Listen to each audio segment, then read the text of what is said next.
आपने कारगिल की लड़ाई का जिक्र किया और इस वर्ष 25 वर्ष होने को आए उस कारगिल के युद्ध को, जब भारत ने पाकिस्तान को हराया था। कारगिल की उन ऊंचाइयों पर एक सुब्रमण्यम कमेटी बनी थी कारगिल के बिल्कुल बाद, जो इस समय भारत के विदेश मंत्री हैं डॉक्टर जयशंकर, उनके पिता वो डॉक्टर के सुब्रमण्यम, और वो भारत के सबसे जाने माने और सबसे दिल से देश की सुरक्षा पर न्यौछावर होने वाले, मतलब one of India's foremost strategic thinkers के सुब्रमण्यम, उनकी अध्यक्षता में ये समिति बनी थी।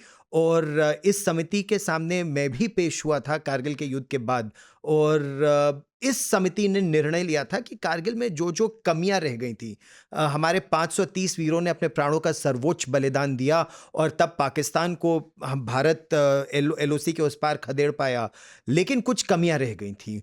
उन कमियों को अगली बार आप कैसे दूर कर सकते हैं, सेना का ऑर्गेनाइजेशन कैसे बेटर हो सकता है, उसके लिए इंटीग्रेटेड थिएटर कमांड और एक चीफ ऑफ डिफेंस स्टाफ की बात की गई।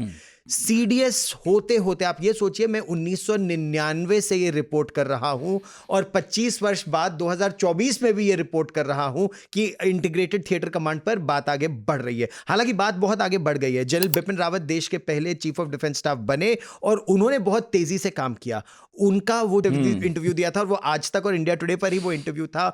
Air force is required to provide support to the ground forces. Do not forget that Air Force continues to remain a supporting arm to the armed forces. और वो उनका आखिरी, दुर्भाग्यवश उनका आखिरी इंटरव्यू था उस एयर क्रैश से पहले, तो जिसमें उन्होंने ये कहा था। और फिर मैंने डॉक्टर जनरल अनिल चौहान को भी इंटरव्यू किया, जो अभी सीडीएस है। उन्होंने बताया ये रूपरेखा कैसे तैयार हो रही है। इंटीग्रेटेड डिफेंस स्टाफ कमांड है क्या? आपकी अलग अलग कमांड्स होंगी अलग अलग थिएटर में, और आर्मी नेवी एयरफोर्स एक साथ होंगे। वो जॉइंटनेस जिसकी आप बात करते हैं एनडीए के दिनों से, लेकिन वो क्यों मिसिंग हो जाती है? कारगिल का ही आप उदाहरण लीजिए नितिन।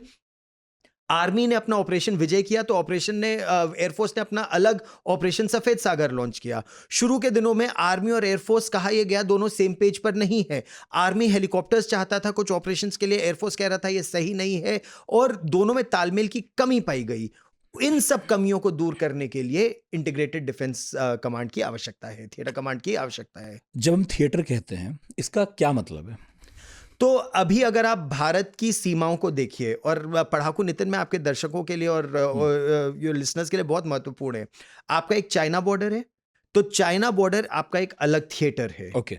आपका एक पाकिस्तान बॉर्डर है, तो वो एक अलग थिएटर है। आपका एक मैरीटाइम बॉर्डर है, उसके लिए एक अलग थिएटर है। अभी भारत की क्या स्थिति है?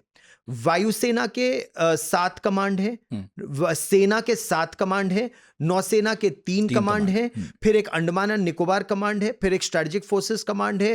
तो अभी आपके कुल मिलाकर 17 + 2 19 कमांड है।